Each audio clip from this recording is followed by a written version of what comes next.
পিছে বিয়া বাৰু পাতিলা নে? বিয়া বাৰু পতা নাই, কিন্তু গাৰ্লফ্ৰেণ্ড এজনী আছে বাৰু। ধুনীয়াই চাগে। তোমাৰ নিচিনা ধুনীয়া নহয়। আচ্ছা,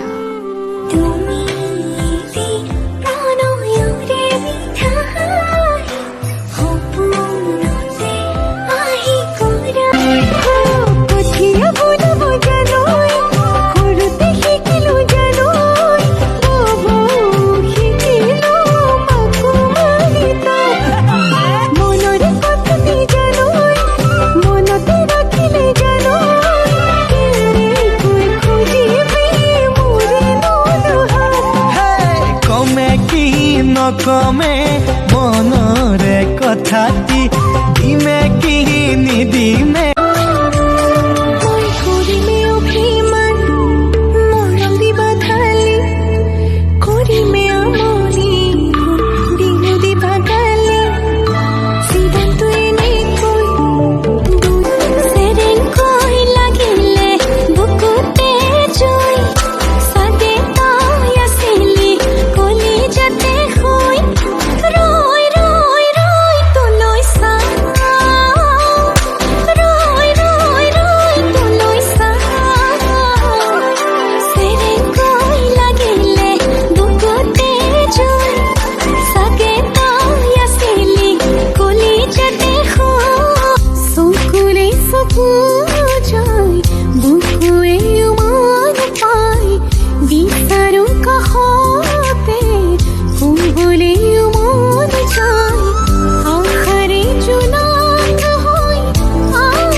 তুমি দেখোন ভাল পা বুলি নকলেও হ'ব, চকু জুৰি জল পেলাই হাঁহি এটা মাৰি দিলেও হ'ব, মই তাতে পাগল।